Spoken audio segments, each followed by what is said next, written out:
Important factor तो भाव ही है। उस भाव को और डिस्चार्ज वाला भाव है, उसको आपने लाइन ऑफ डिमार्केशन खींच के जो एक्सप्लेन करने की कोशिश की, वो ठीक से समझ में नहीं आया कि डिस्चार्ज वाला भाव कौन सा है और चार्ज वाला भाव कौन सा है।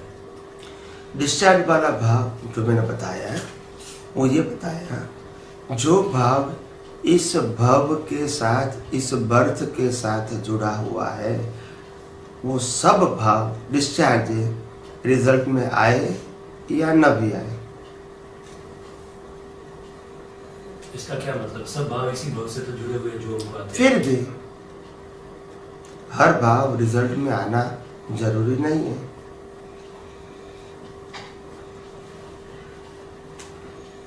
मैंने पहले बताया था, अकेले भाव से रिजल्ट नहीं आता है, भाव के साथ क्रेडिट भी चाहिए। भाव is a check and credit is your balance. Check लिखा है, बैलेंस हो तो पास होगा, नहीं बैलेंस होगा तो रिजेक्ट होगा। आप लिख सकते हैं मगर पास नहीं होगा बस। तो भाव तो कोई भी कर सकते हैं। मेरे को प्राइम मिनिस्टर बनना है तो कौन मना करता है? मेरे को प्रेसिडेंट बनना है अमेरिका, कौन नहीं कर सकता है? कोई भी कर सकता है। मगर वो चेक पास होने के लिए बैलेंस भी तो चाहिए। तो ये लॉ ऑफ नेचर समझना इतना आसान नहीं है। It is not a simple. मगर जैसे जैसे आपकी क्यूरियोसिटी बढ़ेगी, जानने की जिज्ञासा बढ़ेगी, आप डीप में जाओगे तब ये समझ में आएगा। मैं एकदम से बोल दूंगा तो आपको अधर जाएगा और अभी रिक्वायरमेंट भी नहीं है। जैसे जैसे आपके अंदर प्रश्न उठेंगे और उत्तर दूंगा तब आपको लगेगा नहीं अभी ये बराबर है, नहीं तो फिर क्या होगा, लेक्चर जैसा हो जाएगा। जो बेस बताना है वो मैं बता देता हूँ पहली बार कि बेस क्या है साइंस का। फिर डीप में जाने के लिए आपको खुद को डीप में खुद को जाना पड़ेगा। फिर वहाँ क्वेरी होगी, फिर प्रश्न करोगे, फिर सॉल्यूशन होगा, फिर डीप में जाओगे, फिर क्वेरी होगी, फिर प्रश्न करोगे। ऐसे आगे बढ़ सकते हैं। ये रेडीमेड नहीं है, ये साइंस है, ये थियरी नहीं है। मैं सब कुछ कह दूंगा तो भी इधर चला जाएगा, क्योंकि इस प्रकार के आध्यात्म विज्ञान से हम परिचित नहीं है ना। हम धर्म से परिचित है, फॉर्मेट से परिचित है। पर अगर आप ठीक से समझाएंगे कि चार्ज करने वाले भाव ये इस तरीके के होते हैं तो शायद वो तो मैंने बता दिया ना।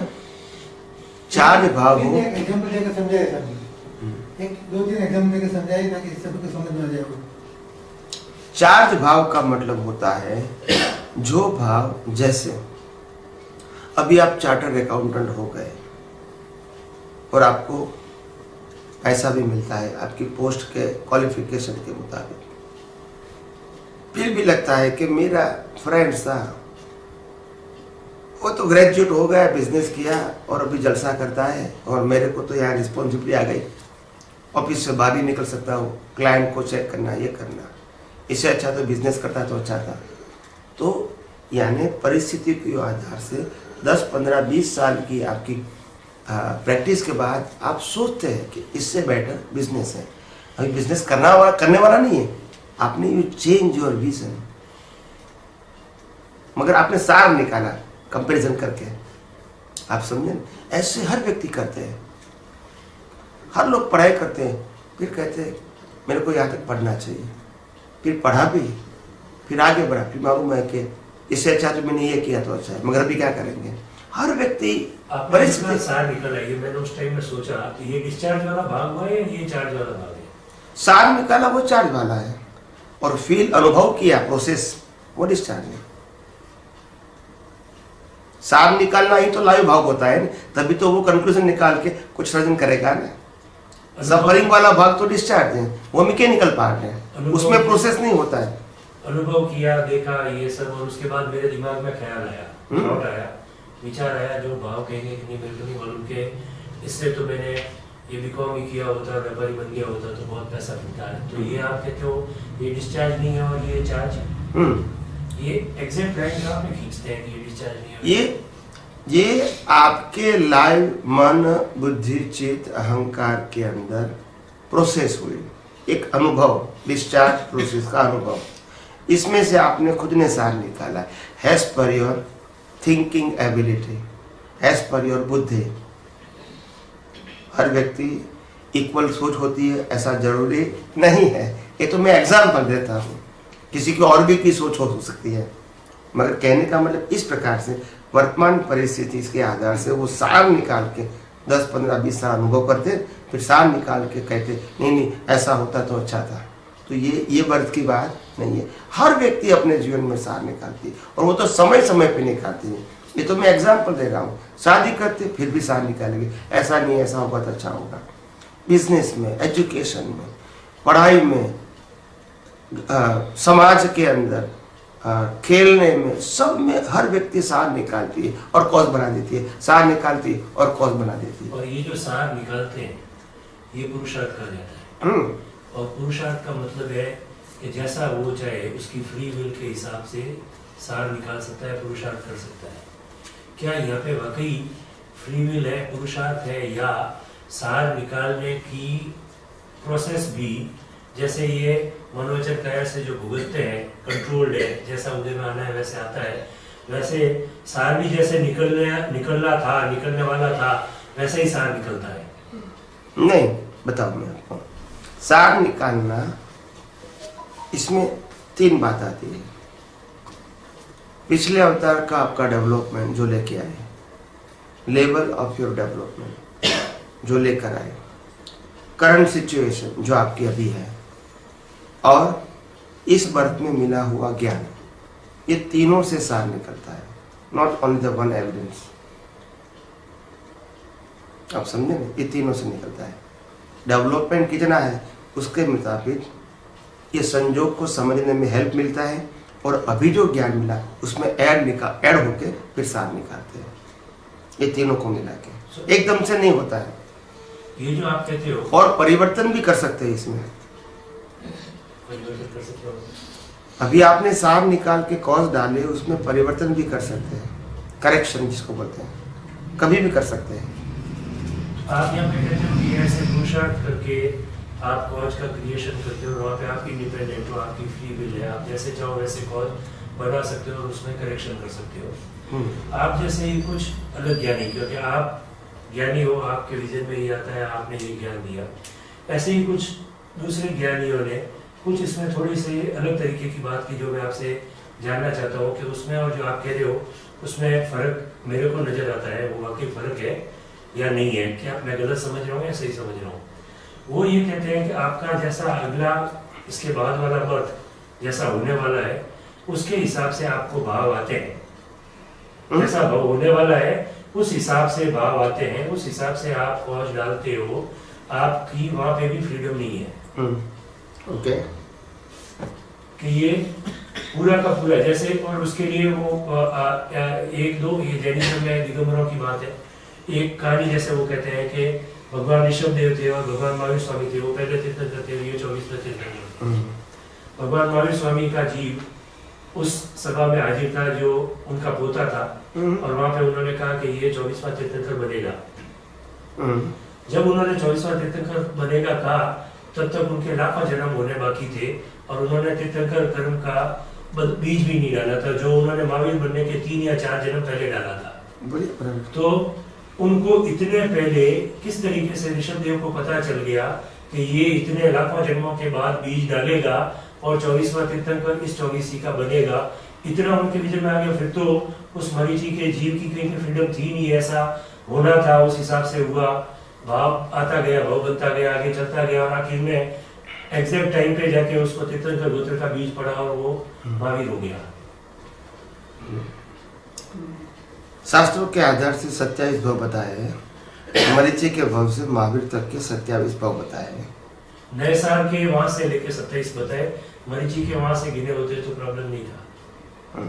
नए साल का भाव तो काफी रिसेंट था, उसके बाद 2-3 बार वो देवलोक में गए, एक आधी बार नरक में गए, बाकी पशु और मनुष्य के।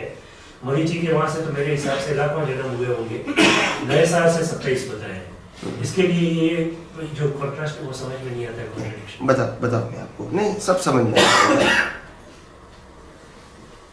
कहने का मतलब क्या है कि ये जो आपने बताया कि आपका भाव भी फिक्स है और नेक्स्ट बर्थ भी फिक्स है आपका, आपके कहने के मुताबिक। अभी जो दूसरा देवपुरीन बताया उसके मुताबिक। तो फिर पुरुषार्थ और प्रारब्ध की दो शब्दों की जरूरत क्या थी? It's a mechanical cycle. Upgrade कैसे होगा, जीवन चेंज कैसे होगा, नरगति में कैसे जाएगा, पशु योनि में कैसे जाएगा, देवलोक में कैसे जाएगा, मोक्ष में कैसे जाएगा? Who decided? If it is fixed by someone, then how one what I can do anything for my future? फिर कर्मों की बात ही कहाँ रही? What is the meaning of karma then? अगर मेरा कर्म का चार्ज होना फिक्स है तो मेरे पास तो कोई पावर है ही नहीं, न डिस्चार्ज का पावर है न चार्ज का पावर है। तो मैं देवलोक में क्यों जाऊंगा, नरकलोक में क्यों जाऊंगा, पशु में क्यों जाऊंगा? गलती तो मेरी है ही नहीं। इस सवाल का जवाब मेरे पास नहीं है, पर आधा जवाब है। नहीं। जैसे नीचे से जब वो एक इंद्रिय से या निगोद से एक इंद्रिय में आता है और वहां से लेके पशु तक और मनुष्य में आता है, वहां पे उसका कोई रोल नहीं होता है और नेचर उसको सपोर्ट करता है और वो मनुष्य तक आ जाता है। शायद इसी तरीके से वो आगे चलता चलता मुक्त हो जाएगा, मोक्ष चला जाएगा। नहीं, मनुष्य में आने के पहले तो वो नेचुरल ग्रोथ है। क्या है? Natural growth. क्योंकि उस समय उसके पास पावर ही नहीं है कर्म चार्ज करने का। मनुष्य के अंदर ही कर्म चार्ज करने का पावर है ओनली। वहां से ही उनकी चारों गति शुरू होती है, उससे पहले गति भी नहीं है। एक जैसे पंचेंद्रिय वन वे ग्रोथ है, उसमें अप डाउन भी नहीं है। मेरे को अगर चॉइस देंगे तो जो आप थियरी बताते हो उसको मैं मानना पसंद करूंगा, पर मेरे को ये दूसरे ज्ञानियों की जो थियरी मैंने सुनी वो समझ में नहीं आ रही है। मैं आपसे समझने की कोशिश कर रहा हूं। वही तो मैं कहता हूँ। नहीं, कोई भी बात किसी की भी हो, प्रश्न व्यक्ति का नहीं है, प्रश्न प्रिंसिपल का है कि उसमें कुछ लॉजिक तो होना चाहिए। आप कहोगे कि आपके चार्ज और डिस्चार्ज दोनों ऑटोमेटिक होते हैं या तो फिक्स है, तो फिर why I am responsible and why I am suffering? Why? फिर मेरे को धर्म की क्या जरूरत है, पुरुषार्थ की जरूरत क्या है? फिक्स तो है। फिर मैं क्यों कहूंगा आप धर्म करो? मैं क्यों कहूंगा आप पुण्य का चार्ज करो? मैं क्यों कहूंगा आप मोक्ष के लिए पुरुषार्थ करो? If it is fix. तो फिक्स में इतना भी है कि आपके आखिर के कुछ जन्मों में मोक्ष से पहले आपको पुरुषार्थ करना पड़ेगा, ये वाला भी फिक्स नहीं आता है। मोक्ष जाने से पहले, मोक्ष जाने से पहले के कुछ जन्मों में आपको पुरुषार्थ करना पड़ेगा। आत्मा एवरी ईयर एवरी बर्थ करना पड़ेगा। मैं अलग हूँ, ये अलग है, ये करना पड़ेगा। ये वाला भाग भी फिक्स है, आपको करना पड़ेगा, आप करोगे और उसके बाद आपकी मुक्ति होगी। This also is determined। नहीं, ये कुछ भी फिक्स नहीं है। उसका अंतिम बर्थ के पहले का बर्थ भी फिक्स नहीं है। कोई भी बर्थ फिक्स नहीं है। इवन जो महावीर का बर्थ गोत्र, तीर्थंकर गोत्र 2 या 3 अवतार से पहले होता है, मगर लाइफ नहीं होती है। लाइफ तो प्रीवियस बर्थ में होती है, नेक्स्ट बर्थ की लाइफ। तो ये समझने की बात है। मनुष्य भव में एक मनुष्य 4 मनुष्य भव के कर्म 4 नहीं कर सकते। इसका मतलब क्या ये कंक्लूजन मैं निकालूं कि ये भगवान ऋषभ देव मरीचि के जीव के ये कहा, ये वाली बात जो शास्त्रों में आती है वो सही नहीं है? क्योंकि महावीर का तीर्थंकर के रूप में आना तो उनके महावीर के पहले के 3 जन्म पहले ही डिसाइड हुआ। बीज उन्होंने वही डाला। वो जैनों के शास्त्र भी कहते हैं कि इस जन्म में उन्होंने तीर्थंकर गोत्र कर्म का बंधन किया। तीर्थंकर गोत्र कर्म नहीं, तीर्थंकर गोत्र कर्म की डिजाइन बनना शुरू हुआ। तीर्थंकर बनने की गोत्र तो पहले डाल दिया। डिजाइन समझते हैं? ये तीर्थंकर बनना है तो मैंने 100 साल पहले 100 भाव पेड़ डाल दिया बीज, ठीक है। मगर तीर्थंकर बनना फिजिकल फॉर्म, तीर्थंकर गोत्र एक स्टेटस का टाइटल है। लाइफ तो चाहिए नहीं पूरी, तो लाइफ उस समय नहीं बनी है। मैंने पहले भी कहा कि 5-10 अवतार पहले मनुष्य का अवतार इतना फिक्स नहीं होता है। प्रीवियस बर्थ में ही नेक्स्ट बर्थ होता है, तो आगे का तो सवाल ही नहीं है। कॉज डाल सकते हो, और वो भी एक टाइटल बोलते हैं। जैसे मैं आज तीर्थंकर का कॉज डालूंगा तो डाल सकता हूं मैं, और मैं तीर्थंकर बनने वाला हूं। 50 अवतार भी हो सकते हैं, 100 अवतार भी हो सकते हैं। एक बीज की बात है, फुल फॉर्म नहीं तैयार हुआ अभी। और जब फुल फिल्म नहीं होगा वहां तक रिजल्ट भी नहीं आएगा। मैं डाल तो सकता हूं, आज मैं कहता हूं मैं भारतवर्ष का, हिंदुस्तान का मैं राजा बनना चाहता हूं, मैं डाल सकता हूं बीच, मगर उसके लिए मेरे को 25, 50, 100, 50, 500 अवतार भी लेने पड़ेंगे। तो वो 27 से सर्टेनली ज्यादा वाले जन्म उनके जो भी है वहां से 27 जन्म पहले नए साल से शुरू होता है, कहीं पे बीज डाला, पौध डाला, और बाद में उनका उसका एक्चुअल ट्रांसफॉर्मेशन होना शुरू होती है, तीर्थंकर बनेंगे। उनको इतना पहले दूसरे किसी केवल ज्ञानी को, तीर्थंकर को पता कैसे चल गया कि इसका आगे ये इस तरीके से होने वाला है? क्या ये बात इसका मतलब है सही नहीं थी और ऐसी डाली है ये विश्वास श्रद्धा के लिए? सिंपल बात है, आपने जो कॉज डाल दिया है वो 100 अवतार के बाद भी रिजल्ट आने वाला है, वो केवल ज्ञानी बता सकते हैं, क्योंकि केवल ज्ञानी कॉज देख सकते हैं, जो नहीं डाला है वो नहीं देख सकते। अभी केवल ज्ञानी आपने कॉज कौन सा डाला वो देख सकते हैं, और 1 मिनट 10-5 मिनट के बाद डालोगे वो नहीं देख सकते हैं, और जो अभी डाला वो कब उदय में आएगा वो भी वो देख सकते हैं। भी डाल दिया ना, it is connected with your due date too. Cause के अंदर तो सब कुछ है, तभी तो इफेक्ट आती है, और कौन करेगा फिर? मैंने अभी कॉज डाल दिया, फिर इसको प्रिपेयर कौन करेगा? तो आज कुछ और कॉज डाला, फिर दूसरे बहुत सारे कॉज डालता रहता हूँ। अब बीच में पशु का जन्म आएगा, मनुष्य का आएगा, देवता नरक का आएगा, और ये कॉज मैंने डाला प्रधानमंत्री होना है मेरे को, डाल सकते हैं। हाँ, अभी ये डाला और बैंक बैलेंस मैंने इकट्ठा करना शुरू नहीं किया, इसके लिए ये पड़ा रहेगा संचित में, मुझे में नहीं आ रहा है। अभी बीच में मेरे बहुत सारे मनुष्य और पशु जन्म और हो सकते हैं। केवली को पता चलेगा इतने जन्मों के बाद मैं प्रधानमंत्री बनूंगा। अगर केवली को वो पता चलता है, इसका मतलब केवली को ये भी पता चल रहा है कि प्रधानमंत्री बनने के लायक जितना बैंक बैलेंस चाहिए इतना बैंक बैलेंस मैं वहां तक इकट्ठा कर चुका हूँ। नहीं, ऐसा नहीं होता है। बताऊंगा आपको कि कोई भी व्यक्ति जब बीज डालता है तो बीज के अंदर रिजल्ट का पावर होता है। क्या होता है?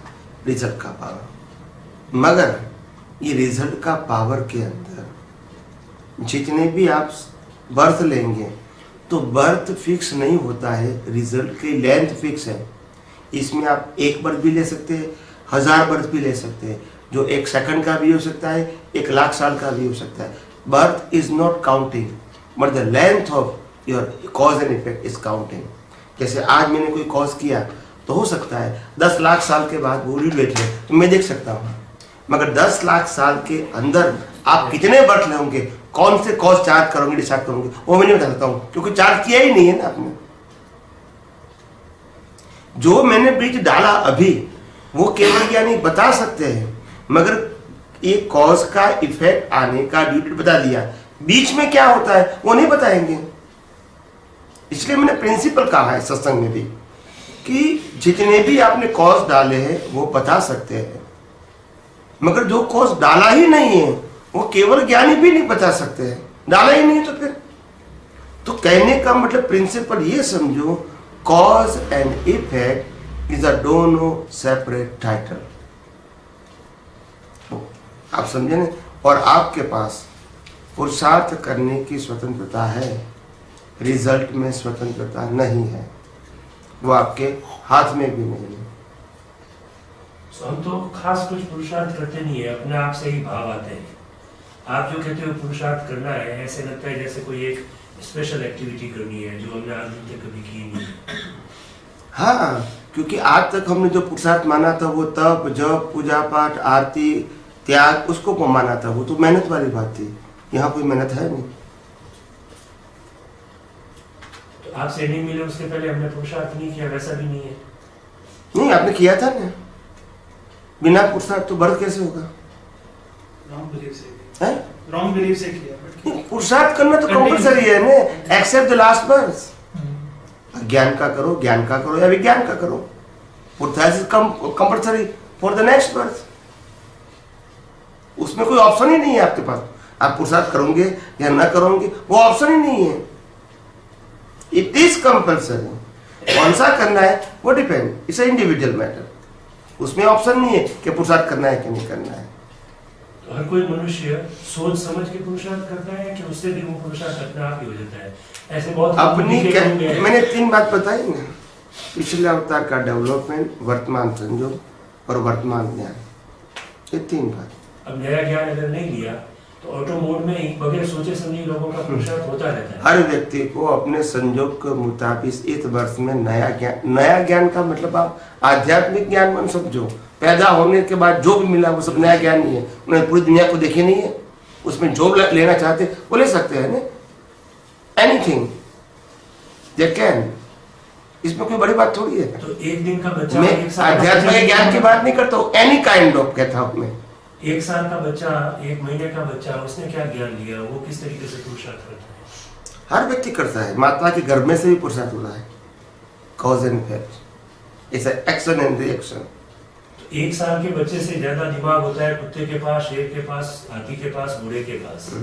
साइंस भी कहता है कि 2.5 साल के बच्चे को जितना सुख दुख का वेदन होता है, जितना वो डिसीजन वगैरह ले सकता है, वो एक्ट रिएक्ट कर सकता है, इतना ये सारे पशु 5 इंद्रियों वाले करते हैं। और आप कहते हो वो कुछ भी पुरुषार्थ नहीं करते हैं और 1 साल का बच्चा पुरुषार्थ करता है। क्योंकि आप जितना भी आप एग्जाम्पल दे रहे हो सब द्रव्य मन का है और पुरुषार्थ भाव मन से होता है। 1 दिन के बच्चे का भाव मन क्या होता है? इसलिए मैं कहता हूँ ने, भाव मन is not connected with age, it is a mature from birth to birth. And द्रव्य मन जो है वो डिस्चार्ज है, वो द्रव्य मन के अंदर एज फैक्टर काम करती है, भाव मन में नहीं। It's a maturity from so many birth. इसलिए तो मैंने पिछले अवतार का डेवलपमेंट बताया। जब आपको मालूम है कि तीर्थंकर माता के घर में होते तो उनकी क्या क्षमता होती है, वो आपको मालूम है, तो वो क्या बॉडी तो है नहीं उसको। तो ये मैंने इसीलिए कहा कि हमारे शास्त्रों के अंदर जो कुछ बातें लिखी गई है वो गलत नहीं है, मगर बहुत लिमिटेड बातें है। और उसके बाद लिमिटेड होने के बावजूद भी उसको एक्सप्लेन करने वाला जो साइंटिफिक विजन नहीं होने के बाद जो शास्त्रों में लिखा एज इट इज लोगों को एक्सप्लेन किया विदाउट एनी लॉजिक, तो पीपल सुनते गए, मगर किसी ने प्रश्न नहीं किया और श्रद्धा से बात को स्वीकार कर लिया। अभी जब मैं विज्ञान की बात करता हूँ तब आप प्रश्न करते हैं। अभी तक तो शास्त्र लोग ने सुने, आज ये आकर के रख दिए हैं, कभी किसी ने पूछा नहीं किसी को। हाँ, भगवान ने कहा है, महावीर ने कहा है, जो कहा है वो सही है, हमको सोचने की जरूरत नहीं है। अभी मालूम हुआ कि साइंस है, ये रैंडम बातें नहीं है, मगर क्योंकि जो शास्त्र है वो ओरिजिनल मूल पुरुष ने कभी लिखा नहीं है। कोई भी धर्म के शास्त्र उनकी परंपरा में लिखे गए और वो अप्रोक्सीमेट है, एग्जैक्ट नहीं है। उसके बाद भी वो शास्त्र मूल रूप से अभी तक रहा भी नहीं है। जो लिखा है वो भी मूल रूप से नहीं है और अभी भी मूल रूप से नहीं है। और सभी लोगों ने अपनी बुद्धि से विदाउट एक्सपीरियंस उसको एक्सप्लेन किया और लोग स्वीकारने लगे। क्योंकि वो जब एक्सप्लेन करते थे तब वो क्या कहते, ऐसा नहीं कहते थे कि मैं जो समझता हूँ वो बता रहा है। वो कहता है महावीर क्या कहता है, बस तुम्हारा दिमाग बंद हो गया। महावीर बोलेगा तो आप क्या कहोगे। और इसी के कृष्ण ने ये कहा, राम ने ये कहा, आपको सुनना ही है, यू नो चॉइस। और 2000-5000 साल, महावीर को 2500 साल हुए, कृष्ण को 5000 साल हुए। और इसके बीच में कोई ज्ञानी आए नहीं जिन्होंने ये जो ठीक से नहीं लिखा गया था उसको ठीक से करने की कोशिश की। 2500 साल 2600 साल पहले भगवान महावीर हो गए, उसके बाद बहुत ज्ञानी हो गए। ऐसा नहीं कि नहीं ज्ञानी हुए। सबसे पहली बात यह है कि अनुभवी ज्ञानी कभी किताब लिखते नहीं है। केवल ज्ञानी तीर्थंकर तो लिखते ही नहीं है, 63 साल का पुरुषों में भी कोई भी लिखते नहीं है। और अनुभवी ज्ञानी भी किताब नहीं लिखते हैं। उनकी भाषा की किताब अभी ये कलयुग में थोड़े समय से बनती है, मगर वो लेखक नहीं होते हैं, राइटर नहीं होते हैं। मगर जो भी लेखक होते हैं वो बिन अनुभवी है, मगर मेथड से लिखते हैं। आम लोगों को कैसे हेल्प होवे इस एंगल से वो लिखते हैं। उन लोगों को आनंद आता है, उसमें लॉजिक नहीं होता है, मगर हाँ रिलीजियस एंड सोशल ट्रूथ होता है, इसमें बेनिफिट होता है। जैसे रामायण लिखा, महाभारत लिखा, गीता, ये सब लोगों को हेल्प करता है for social life and religious life, मगर स्पिरिचुअल नहीं आता इसमें। आप समझे ना। तो इसीलिए अनुभवी पुरुष तो हो गए, जितने भी हो गए, इंटरेस्ट किसको है, श्रीमद राजचंद्र इतने बड़े अनुभवी हो गए, उनके 4 फॉलोअर्स थे नजदीक के, आप समझे भाई, किसको कोई इंटरेस्ट नहीं था। वे क्या करेंगे, दादा भगवान खुद वो आध्यात्मिक विज्ञानी थे, मगर किसी को इंटरेस्ट नहीं था। आज इनकी आप तो वाणी पढ़ लो, कितने क्वेश्चन साइंस के और कितने बिना साइंस के, 98% विदाउट साइंस है। फिर आप कहोगे ज्ञानी नहीं हुए, हुए पर लोगों को इंटरेस्ट नहीं तो कहां से निकलेगा। ये किसी व्यक्ति की बात नहीं है या किसी व्यक्ति के कैपेसिटी की बात नहीं है, ये सर्कमस्टांसेस की बात है। भी कृष्ण भगवान की गीता निकली, राम की नहीं निकली। क्यों नहीं निकली भाई, राम तो मोक्ष में गए, तो संजोग नहीं बने, इनमें कैपेसिटी की बात नहीं है, सवाल ही नहीं है। क्या करोगे, कैपेसिटी की बात नहीं है इसमें। आप देखो शासन किसका चलता है जैन धर्म के मुताबिक, महावीर का शासन 100%। और महावीर के शासन का रक्षा करने वाले कौन होते हैं, किसके देवता, शासन कौन से होते हैं, ऋषभदेव के होंगे, पार्श्वनाथ के, किसके होंगे, तो कौन है, नहीं मालूम। मातंग एक देव सिद्ध, तुमको तो कंठस्थ हो गए हैं कहने का मतलब है हमको यही कॉमन सेंस नहीं है। जैन है, महावीर का शासन है, वो शासन चलाने वाले कौन होते हैं, जैसे आज किसका शासन है, मोदी का शासन है। और मैं कहूंगा कि मोदी कौन है, मुझे को मालूम नहीं है, आप समझे कि नहीं। तो शासन की रखवाली करने वाला है, उनका नाम भी नहीं मालूम है, लोगों ने बताया नहीं। आपकी गलती ऐसा नहीं कहता हूं, जब उन्होंने प्रोजेक्ट ही नहीं कहा, आप कहेंगे पद्मावती, चक्केश्वरी सबको मालूम है कि नहीं, वो कंटेस्ट करवा दिया।